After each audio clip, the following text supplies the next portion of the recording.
sublime gracia del Señor. Continuamos con nuestro estudio de el distintivo puritano. La semana pasada veíamos el párrafo número 4 del capítulo 22 de nuestra Confesión de Fe de Londres. Sí, terminábamos con aquello del pecado de muerte. Y pues si quieren saber qué es el pecado de muerte, hay una serie en el canal donde se toca ese capítulo de la primera carta de Juan. Y de antemano les digo, el pecado de muerte es la apostasía. Es el único pecado que no tiene perdón, que concuerda también con la blasfemia contra el Espíritu Santo. Además, a lo largo de la carta de Juan, no hay nada que nos indique que ese no sea el pecado de muerte, porque cuando leemos la primera carta de Juan, lo que vemos es una serie de contrastes. Luz, tinieblas, vida, muerte. Y el contexto general de la carta nos dice que el pecado de muerte es la apostasía. ¿Sí? Entonces, decíamos que al Señor, en su soberana voluntad, nos ha ordenado que no oremos por personas que están en esa condición. Eso es lo que enseña la palabra de Dios, y pues nosotros deberemos ser obedientes y dejar, pues el Señor ya quiere tratar con ese tipo de personas, que lo haga, pero nosotros no estamos llamados a orar por los falsos maestros que desvían a las personas y las llevan al infierno, haciéndoles pensar que van rumbo al cielo. Recordemos también que todo esto fue escrito en el contexto del movimiento gnóstico del primer siglo, ¿sí? Pero pues ese solamente es un contexto que les estoy dando. Vamos al párrafo 5 de la confesión. La lectura de las Escrituras, la predicación y la audición de la palabra de Dios, la instrucción y la amonestación los unos a los otros por medio de salmos, himnos y cánticos espirituales, el cantar con gracia en el corazón al Señor, como también la administración del bautismo y la cena del Señor.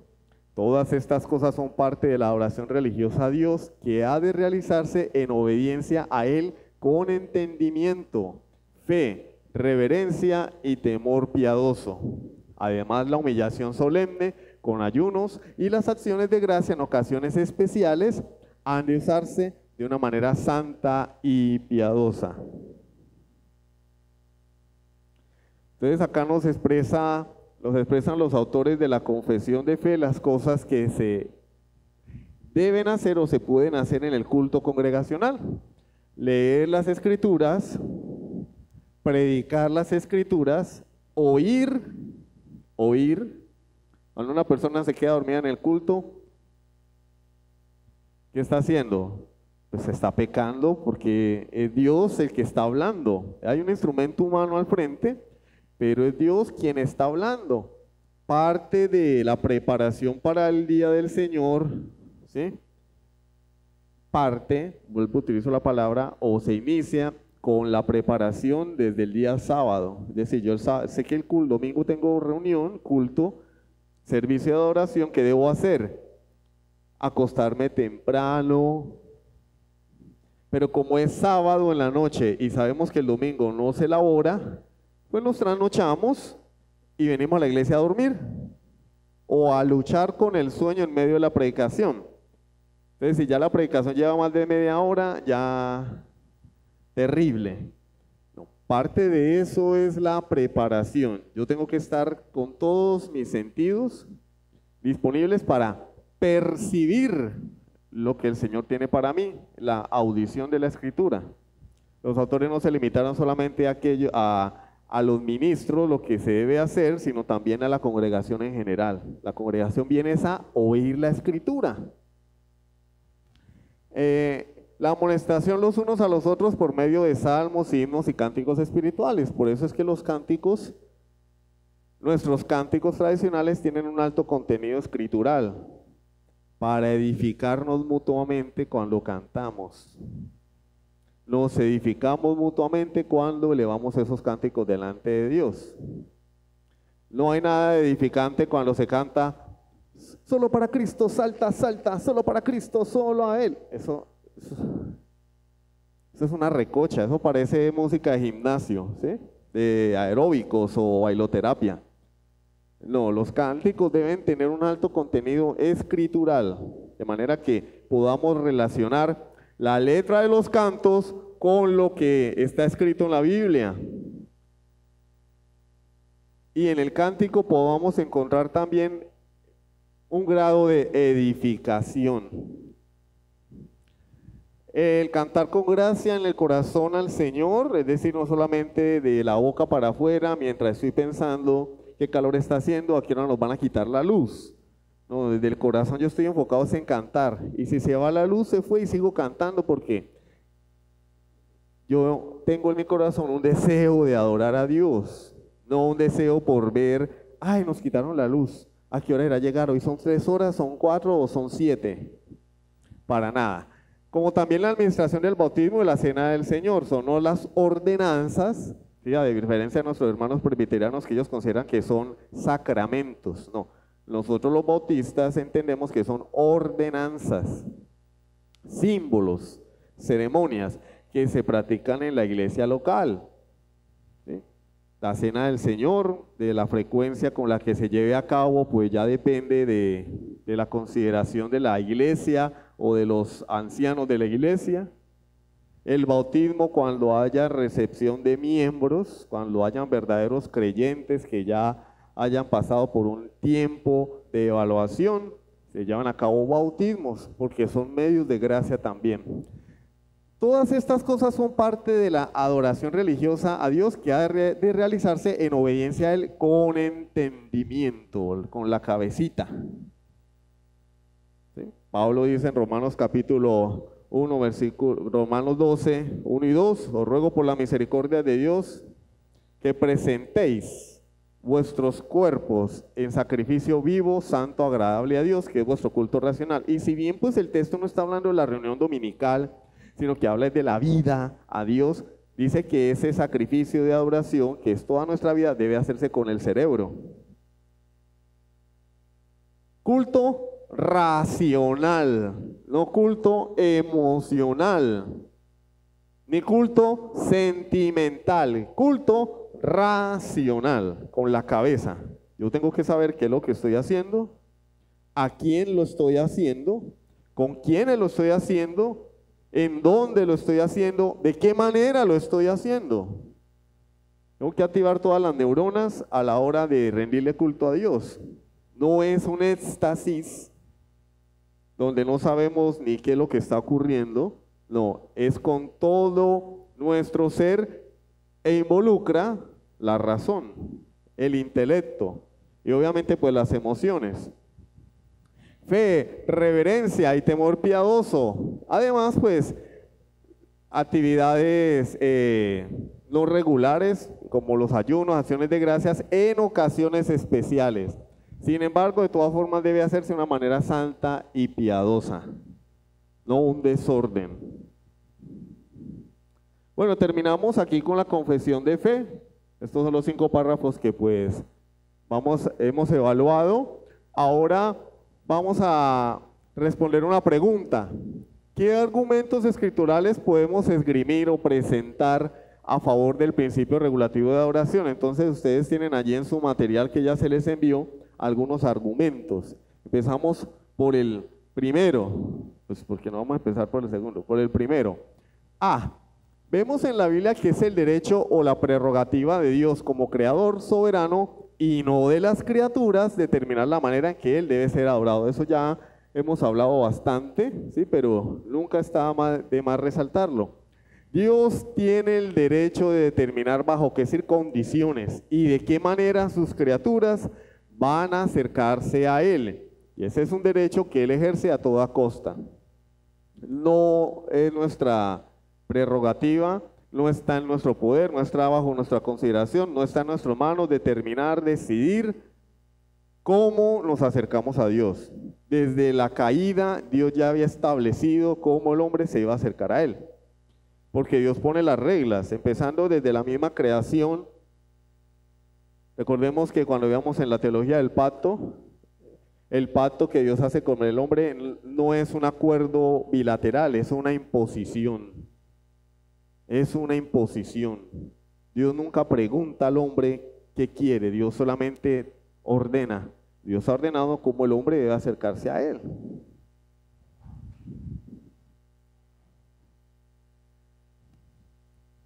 Desde Adán, Dios puso reglas en el huerto del Edén. Cae el hombre, y esto ya lo hemos hablado, pero quiero refrescarle la memoria.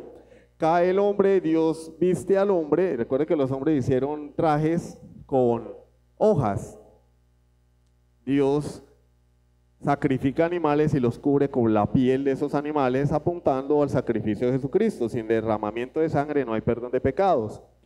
Cuando llegamos a Abel, la misma historia. Recuerden que estamos hablando de actos de revelación. No hay una norma explícita que Dios le haya dicho a Abel o que la Biblia nos la muestre. Dios dijo a Abel, Abel, tienes que adorarme así, así. Pero vemos, ¿sí?, en la narrativa del libro de Génesis, cómo estos hombres hicieron cosas que no las podrían haber hecho de no haber recibido una revelación o una instrucción. Y entonces deducimos que Abel recibió de Adán la enseñanza de cómo debía acercarse a Dios. ¿Cómo? A través de un sacrificio, de un primogénito, de lo mejor de los primogénitos, ¿sí? Una víctima, no era una ofrenda cualquiera como la de Caín, por eso Caín fue desechado. La Biblia dice allí en Génesis 4, y miró Dios con agrado a Abel y a su ofrenda. Y vamos a ver en los textos siguientes esa palabra agrado, olor fragante, sacrificio agradable, la misma fraseología. Cuando llegamos a Set, que es el reemplazo de Abel, porque pues ustedes saben que Caín asesinó a Abel por envidia y porque las obras de Caín eran malas. Entonces en Génesis 4:26 nos dice que Set tuvo un hijo. Entonces, recuerde que la Biblia en Génesis nos narra las dos líneas, las dos descendencias, los hijos de Dios y los hijos de los hombres. Los hijos de los hombres, la descendencia de Caín. Los hijos de Dios, los descendientes de Set, porque Abel había muerto. A Set le nace un hijo, Enos. Y dice el versículo 26, y comenzaron los hombres a invocar el nombre de Dios. Pueden buscarlo en sus Biblias. Comenzaron los hombres a invocar el nombre de Dios. ¿Quiénes? ¿De quién está hablando?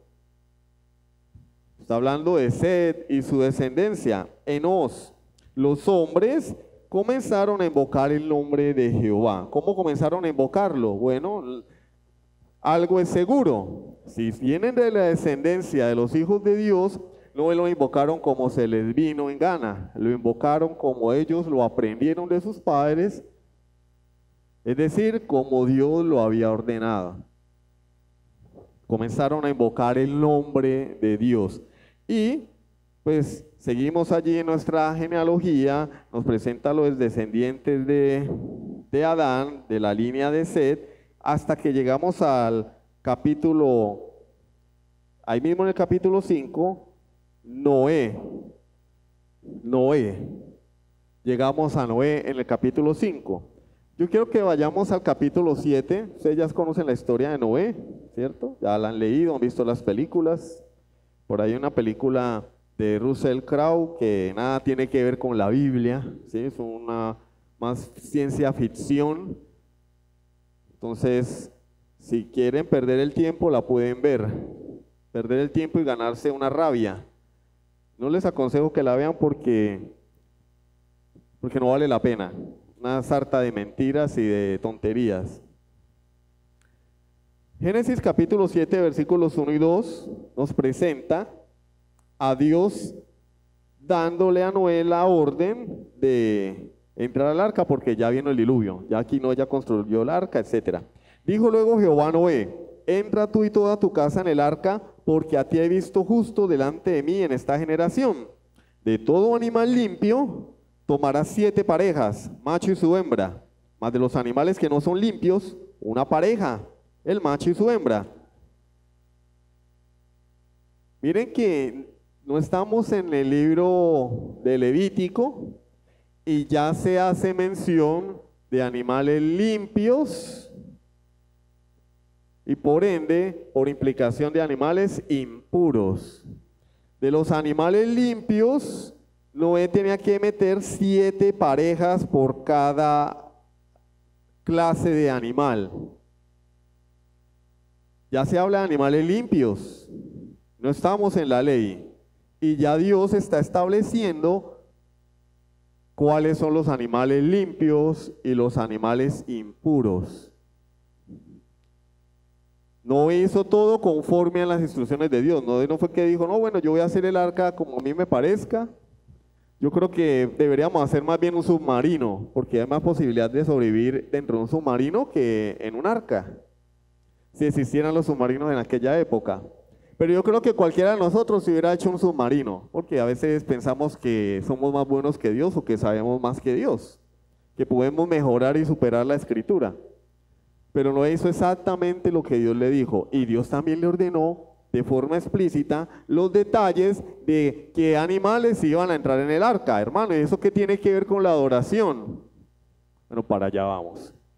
Capítulo 8.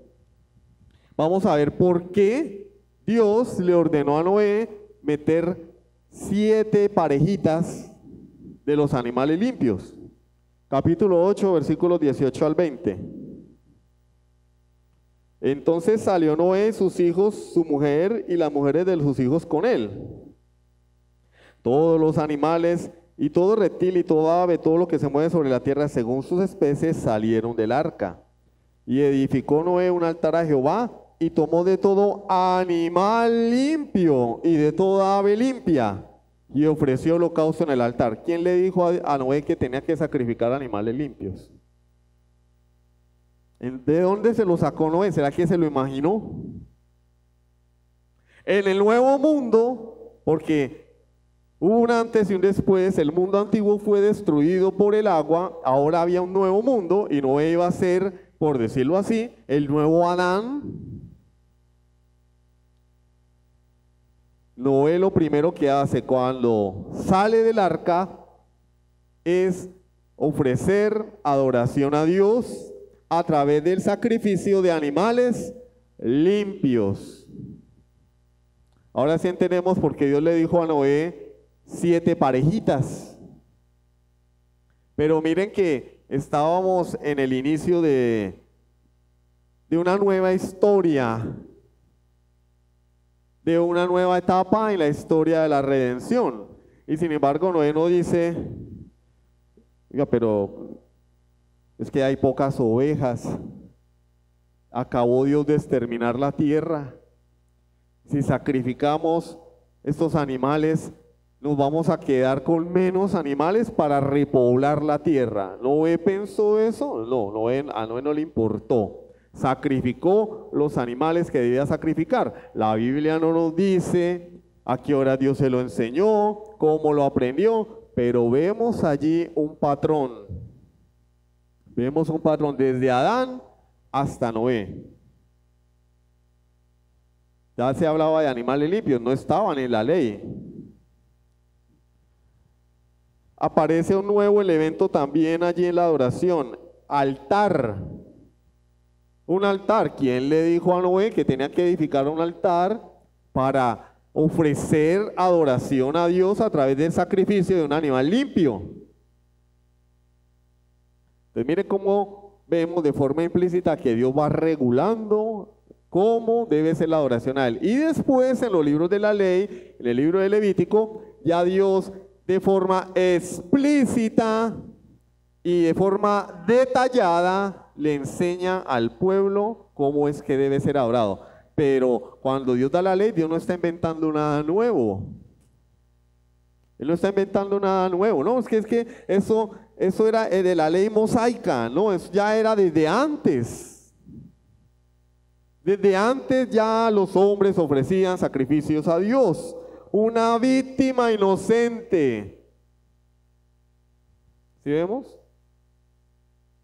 Entonces, dejamos de pensar en los sacrificios en términos de la ley mosaica y vemos como desde la misma caída ya había un trato de Dios con el hombre a través de una víctima inocente que prefiguraba ¿a quién? A Jesucristo. ¿Sí? Entonces lo vemos allí. Pero lo importante acá es que eso en ninguna parte dice a Noé se le ocurrió. Noé se lo imaginó, no, lo hizo. Y si Noé construyó el arca y metió los animales conforme al diseño de Dios y a las órdenes de Dios, entonces también podemos pensar que ofreció sacrificio a Dios conforme al mandamiento de Dios. Vuelvo y les digo, a Noé no construyó el arca basado en su propia imaginación, ni metió los animales que a él le parecieron más simpáticos. No, pues metamos a 7 parejas, no, metamos 50, 20, porque nos van a hacer falta, no. Él obedeció a Dios en todo el sentido de la palabra. ¿Y qué resulta en el versículo 21? Bueno, como Noé ofreció a Dios un sacrificio conforme a lo que Dios esperaba y había ordenado, percibió Jehová olor grato. Miró con agrado. Miró con agrado la ofrenda de Noé. Bueno, este es de acá del cable. Miró con agrado la ofrenda de Noé. Entonces vemos allí que en el nuevo mundo, lo primero que Noé hace, ¿qué es? Ofrecer un servicio, un acto de adoración a Dios. No, nosotros no vemos en el nuevo mundo, es que acababa de ser destruida la tierra con agua, y nosotros no vemos a un Noé diciendo, bueno, vamos a ponernos a trabajar, vamos a ponernos a sembrar la tierra, porque para eso nos rescató Dios. Hay mucho trabajo que hacer, había mucho trabajo que hacer. Obviamente, el mundo acababa de pasar por una inundación. ¿Cómo son las ciudades o en qué estado terminan después de una inundación? Hay destrucción. Cuando descienden las aguas había mucho que hacer, pero Noé no se puso a pensar en que había mucho trabajo. Él rindió adoración a Dios. Para él lo primero fue adorar a su Dios. Como respuesta a la salvación que había recibido él y su familia. Entonces también vemos acá que la adoración es una respuesta del hombre a Dios, no es una iniciativa humana. Es decir, el hombre no dice, bueno, yo voy a adorar a Dios y lo voy a adorar como yo creo que conviene. No, Dios primero se acerca al hombre, le da una revelación, lo salva, le encomienda una tarea y el hombre responde con adoración a Dios. ¿Cómo? Como Dios lo establece. Vemos allí pues que nosotros también creemos en la inspiración, además de la inspiración de la Escritura, en la revelación progresiva y la preservación de la revelación. Por eso nosotros, si bien no satanizamos las nuevas Biblias, las leemos con cuidado, porque creemos en la preservación de la Escritura. No, pero es que a mí me gusta más la Biblia, palabra de Dios para todos. Excelente, pero nosotros usamos la Reina Valera del 60. Texto bizantino.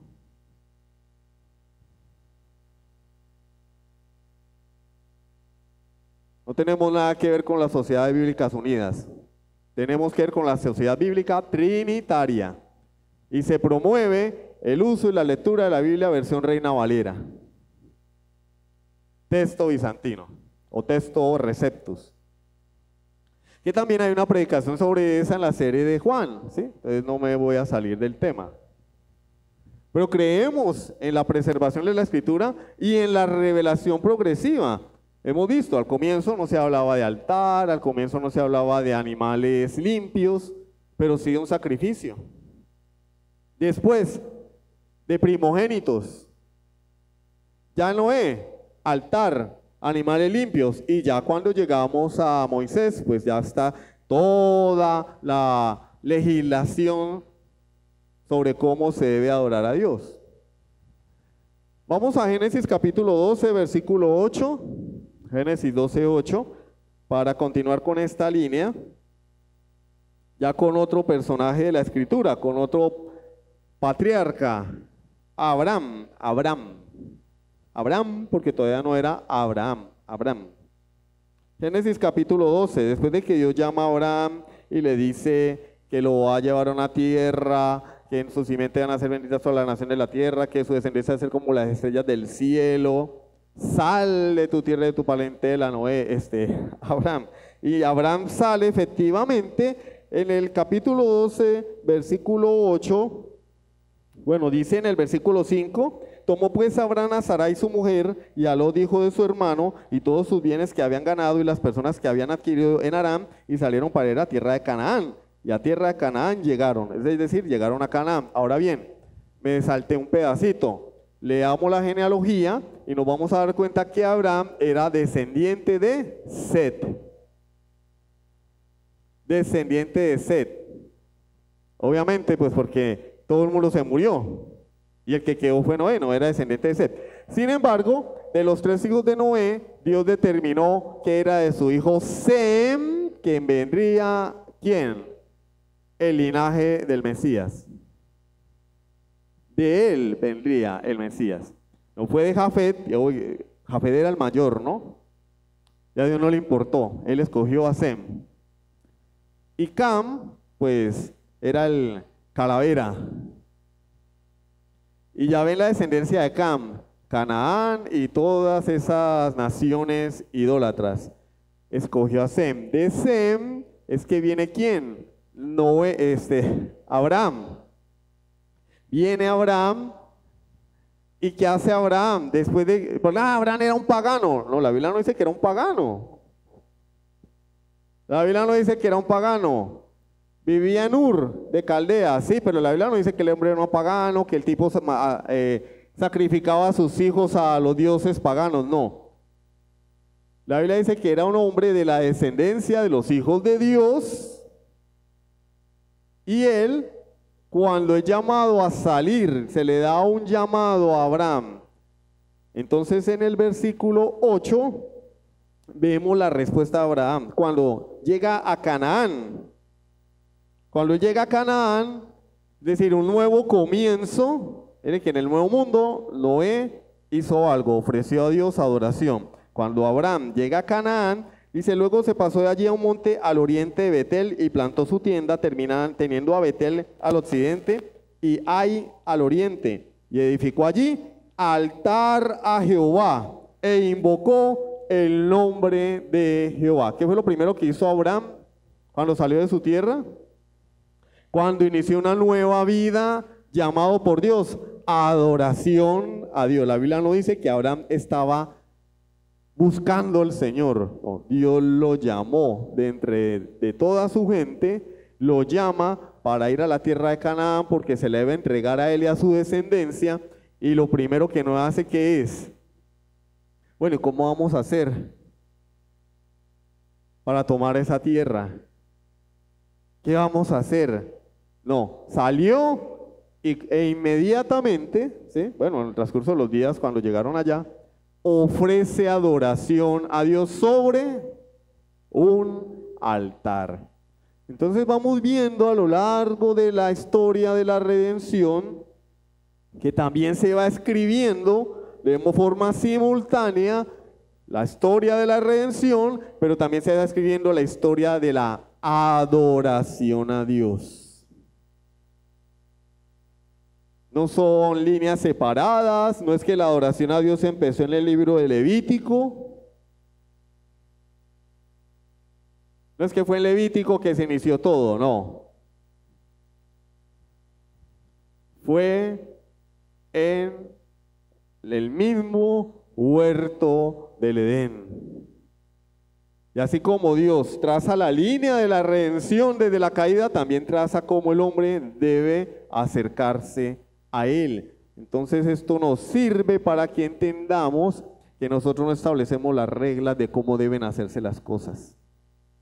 Que por cierto es algo que no nos gusta. A nosotros no nos gusta que nos digan qué debemos hacer, ni cómo, ni cuándo, porque nosotros somos nuestro propio, el capitán de nuestro propio barco.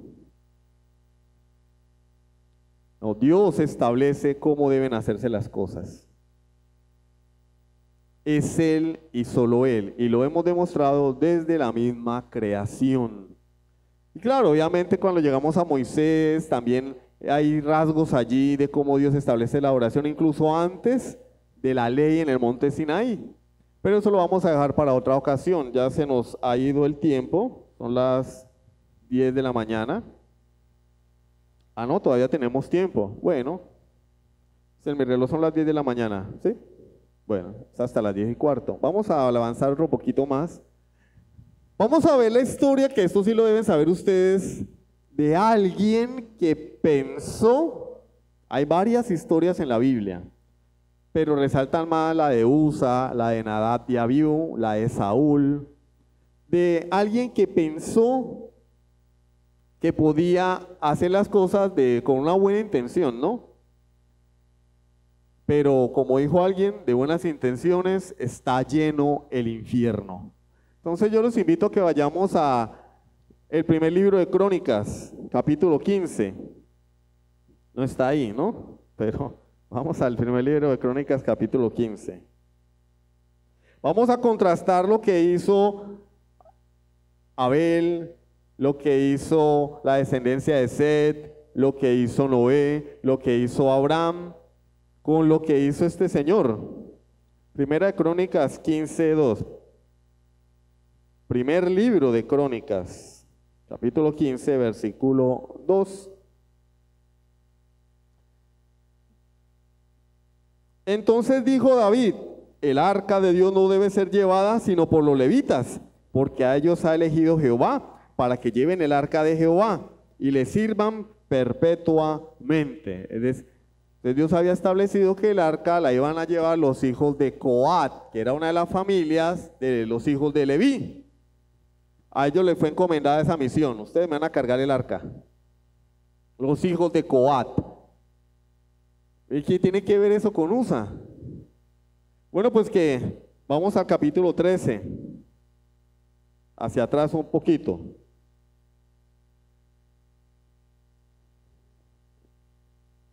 ¿Ya lo tienen? Y su versículo 6. Y subió David con todo Israel a Baala de Kiriat Jearim, que está en Judá, para pasar de allí en arca de Jehová Dios, que mora entre los querubines, sobre la cual su nombre es invocado. Y llevaron el arca de Dios de la casa de Abinadab en un carro nuevo. Y Usa y Ahío guiaban el carro. Y David y todo Israel se regocijaban delante de Dios con todas sus fuerzas, con cánticos, arpas, salterios, tamboriles, címbalos y trompetas. Pero cuando llegaron a la era de Kidón, Usa extendió su mano al arca para sostenerla, porque los bueyes tropezaban. Bueno, y a Usa, ¿quién le dijo? Bueno, perdón, primero a David. ¿Quién le había enseñado a David que tenía que llevarse el arca sobre un carro alado por bueyes? O jalado, como ustedes quieran. Jalado o alado. No, Dios no mandó eso. Nunca. En el libro de Números se establece cómo debía ser llevada el arca. Pero a David pues le pareció, mire que David era el autor intelectual de este pecado. A David le pareció, bueno, no, vamos a llevar el arca y pues lo importante es que la llevemos. Y la montamos en un carro y lo alamos por bueyes, porque pues para cargarse uno esa arca al hombro, pues tampoco, qué pesar de los coatitas, que tenga que cargarse ese arca al hombro todo ese camino. Llevémosla en bueyes, en un carro alado por bueyes, chévere, llegamos más rápido. Y de paso le ofrecemos a Dios un servicio de adoración, porque ellos iban rindiendo culto a Dios, iban cantando, iban danzando, ¿cierto? Y Dios dijo, pues muchachos, lo que importa es la intención. David, ¿lo estás haciendo de corazón? Sí, Jehová. Ah, listo, chévere. Lo que importa no es la forma, importa es el fondo. ¿Me quieres adorar? Listo, como lo quieras hacer. Mira que eso es lo que dijo Dios. Versículo 10. Y el furor de Jehová se extendió contra Usa. ¿Qué ocurrió? Como ustedes entenderán, es un carro, ¿sí?, con ruedas redondas. ¿Sí? En el camino se encuentran que piedras. La rueda gira sobre la piedra, porque por eso dije rueda redonda, gira sobre la piedra, tropieza el carro, brinca, como ustedes entenderán aquí en nuestro municipio, cuyas calles son lisas, como para un campeonato de Fórmula 1, tropieza el arca, tropieza el carro, perdón, el arca se levanta y hay amenaza de que el arca caiga a tierra. Y como la mano de Usa es más santa que la tierra que Dios creó, entonces Usa dice, a luchar por la justicia, estira su mano y impide que el arca caiga a tierra. Y Dios dijo, uy, nos salvamos.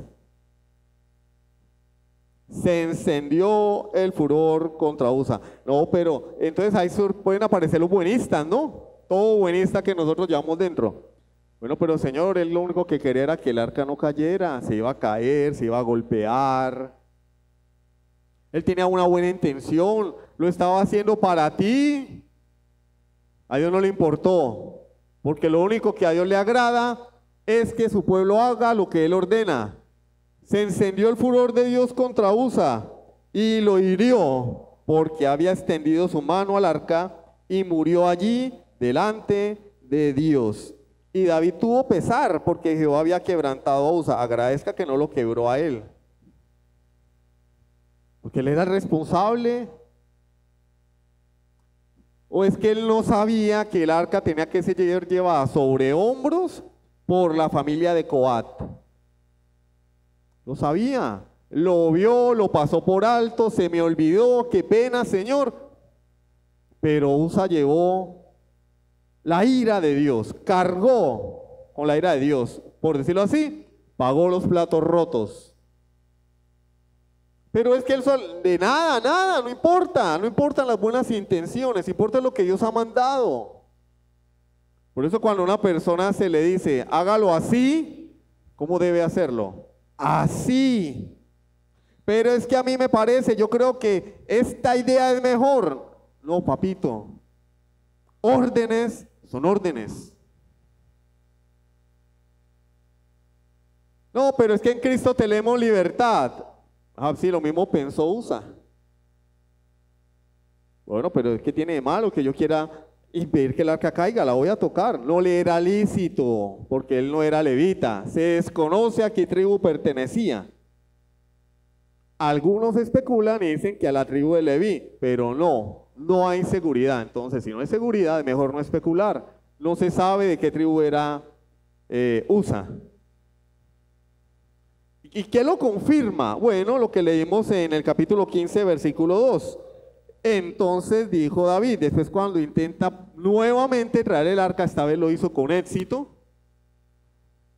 El arca de Dios no debe ser llevada sino por los levitas. Ah, te diste cuenta, David, pero le costó la vida a un hombre. Ah, te diste cuenta que las cosas son como Dios manda, no como a mí me parece. No como mis buenas intenciones me lo dictan, no como la cultura lo enseña, no como me lo enseñó mi papá, mi mamá, no como lo aprendí en una iglesia X, o en un instituto Y, o en un seminario, no como lo dice el predicador de internet. No, es como Dios ha ordenado. Ah, ay, yo me imagino a David rascando la cabeza. Ay, es que el arca era llevada tenía que ser llevada por los levitas. Ah, bueno, sí. Porque a ellos ha elegido Jehová para que lleven el arca de Jehová y le sirvan perpetuamente. Era orden de Dios, decreto de Dios, precepto divino. Y ahí las buenas intenciones no valen. No valen las nuevas ideas. No, venga, pero ¿por qué no lo hacemos así? Que yo creo que así es mejor. Sí, puede ser mejor, pero no es lo que Dios ha mandado.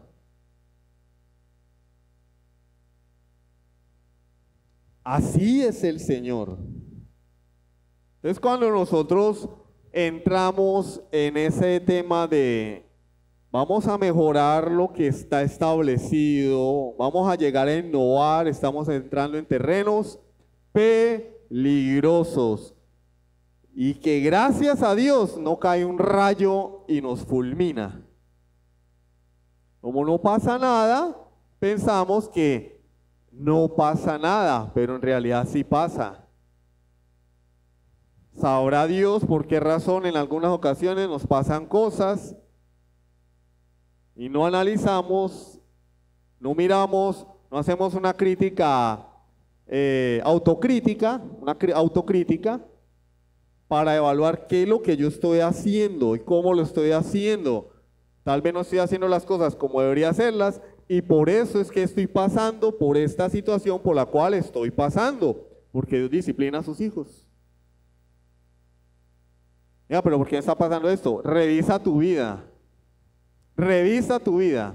Tal vez estás haciendo las cosas a tu manera. Pero como esto no es una predicación, no me voy a extender más en ese tema. ¿Listo? La semana que viene continuamos.